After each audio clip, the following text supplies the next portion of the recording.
السلام علیکم ورحمۃ اللہ وبرکاتہ۔ بسم اللہ الرحمن الرحیم۔ الحمد للہ رب العالمین، والصلاة والسلام علی سید الانبیاء والمرسلین، اما بعد، اعوذ باللہ من الشیطان الرجیم، بسم اللہ الرحمن الرحیم۔ یا ایہا الذین آمنوا اطیعوا اللہ واطیعوا الرسول واولی الامر منکم، صدق اللہ العلی العظیم۔ قرآن پاک کی آیت کریمہ، اس میں اللہ تعالیٰ نے واضح طور پر یہ فرما دیا ہے کہ اللہ کی اطاعت کرو اور رسول کی اطاعت کرو، اور تم میں سے جو اولی الامر ہیں ان کی اطاعت کرو۔ اس آیت کے حصے میں واضح طور پر یہ فرما دیا کہ اللہ کی اطاعت یعنی قرآن پاک، رسول کی اطاعت یعنی سنت رسول صلی اللہ علیہ وآلہ وسلم ہے۔ اولی الامر سے کون مراد ہے؟ اس میں حکمران اور علماء دونوں شامل ہیں، یعنی اطاعت کے لحاظ سے اللہ اور اس کا رسول جو ہے وہ اولی الامر سے علیحدہ ہے، یعنی اللہ کی اطاعت جو ہے رسول اس کی اطاعت کرتے ہیں، اور رسول کی اطاعت جو ہے وہ اولی الامر کرتے ہیں۔ تو اصل میں اس بات کو سمجھنے کے لیے ہمارے سامنے آج کے دور میں بڑی وضاحت آ گئی ہے کہ ہم سال ہا سال سے، صدیوں سے اولی الامر کا تعین نہیں کر سکے تھے۔ آج اس دور میں جب کورونا کی وبا پھیلی ہے تو ہمیں سمجھ لینا چاہیے کہ اولی الامر کون ہیں، یعنی علماء بھی شامل ہیں اور حکمران بھی شامل ہیں، اور اس آیت کی سمجھ آ گئی، اور تینوں کی اطاعت کرنے کا حکم اللہ نے دے دیا، اور یہ ہمارے عقیدے کی بات ہے، کیونکہ ہمارا عقیدہ ہے کہ قرآن پاک اللہ کی سچی کتاب ہے۔ تو اس لیے آپ دیکھیں گے کہ جب یہ وبا پھیلی ہے، حکمرانوں نے علماء کی طرف رجوع کیا، علماء نے قرآن و سنت کی روشنی میں جو متفقہ فیصلے کیے، اس پر ساری قوم، ساری امت جو ہے متفق ہو کر عمل کر رہی ہے۔ لیکن اس آیت کریمہ کی بنیاد بنا کر ہم نے ایک اپنا نظریہ قائم کیا جس کو تقلید کہتے ہیں، اور تقلید کا رخ ہم نے موڑ دیا ائمہ کرام کی طرف، اور یہاں تک کہ ہم نے تقلید کا لفظ ایجاد کر کے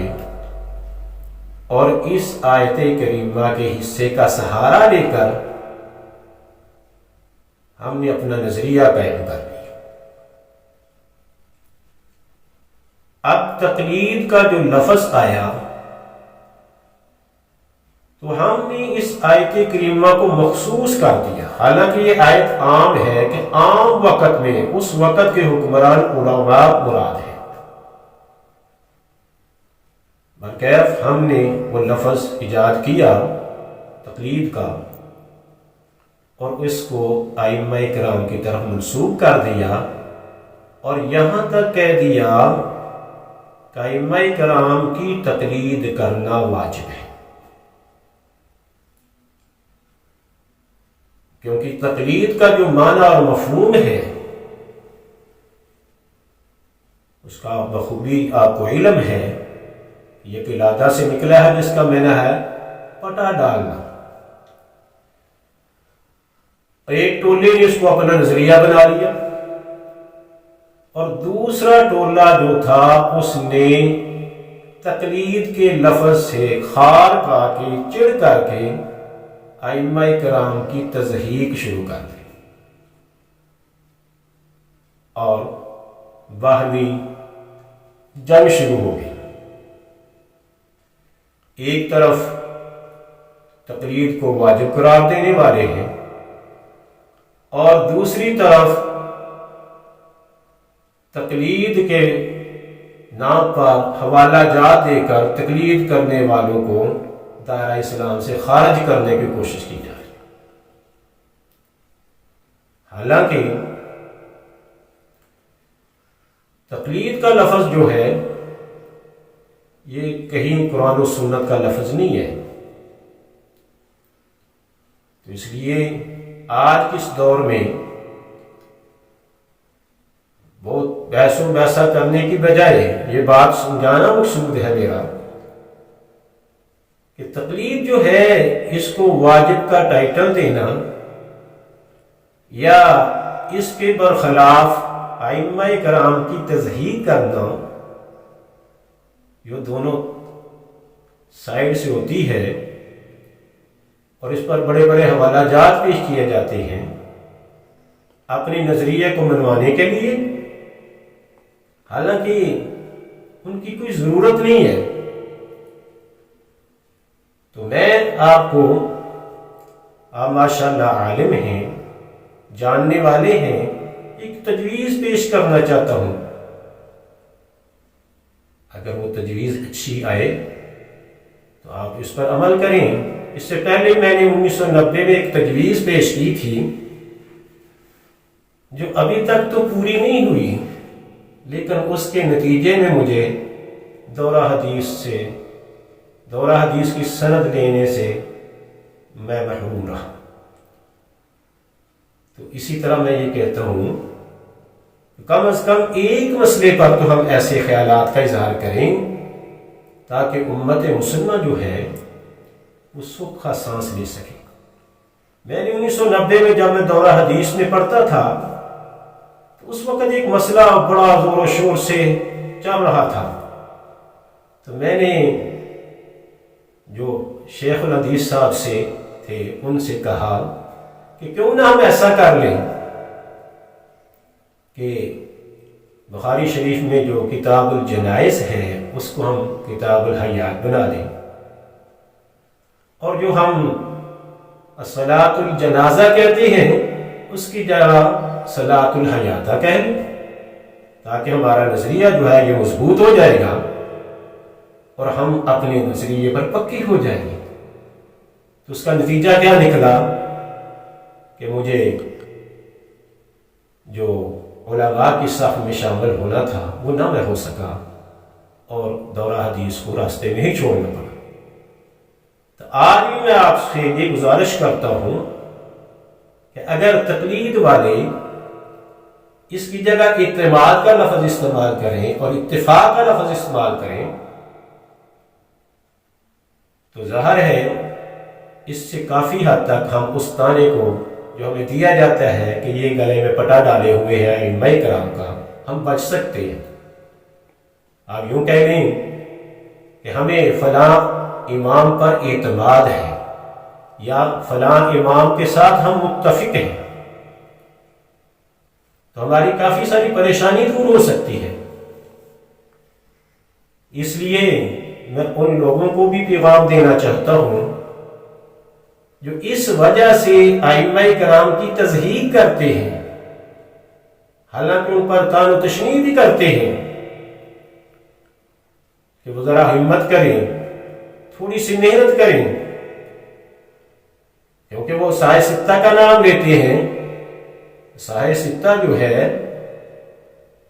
اس کا نام لیتے ہیں، بڑے فخر سے کہتے ہیں کہ ہم احادیث کو ماننے والے ہیں، تو تھوڑی سی محنت کریں، تھوڑی سی ہمت کریں، ان تمام احادیث کو سائے ستہ سے نکال دیں جن کے راوی ائمہ کرام یا ان کے شاگرد ہیں، تو پھر دونوں طرف سے سکون پیدا ہوگا۔ کم از کم ایک مسئلہ تو حل ہو جائے گا ہمارا کہ تقلید کیا ہے اور تضحیق کیا ہے۔ ہم تقلید کے شور میں ائمہ کو کس مقام پر لے گئے ہیں اور کتنا مبالغہ کر رہے ہیں، اور تضحیق کے شوق میں ان کو علم اور عالم ماننے کے لیے تیار نہیں ہے۔ اور یاد رکھیں، محدث جو ہوتا ہے وہ صرف حدیث بیان کرتا ہے، اور جو فقیہ ہوتا ہے وہ محدث بھی ہوتا ہے اور فقیہ بھی ہوتا ہے۔ اس لیے آپ سے گزارش ہے کہ یا تو میری اس تجویز پر عمل کریں تو یا ائمہ کرام کی تعظیم کرنے کا سلیقہ سیکھیں، احترام کریں، وہ بھی عالم ہیں اور ان کے علم کو ایک زمانے نے مانا ہے۔ میرے پاس کتاب تھی، میں اس کا مطالعہ کر رہا تھا، اس میں اتنے لفظ تھے کہ ان کا امام کس نے بنایا ہے؟ یہ بات آپ کی سمجھ نہیں آتی؟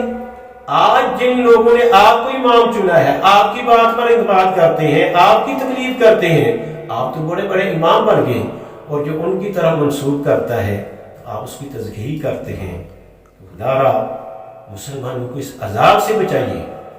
اور اپنے آپ پر کنٹرول کیجیے، تاکہ یہ امت مسلمہ جو پہلے ہی بہت بڑی بیچاری اضطراب میں ہے، وہ کم از کم کسی ایک مسئلے پر تو سکون کا سانس لیں۔ اللہ حافظ، اللہ ہمارا نگہبان۔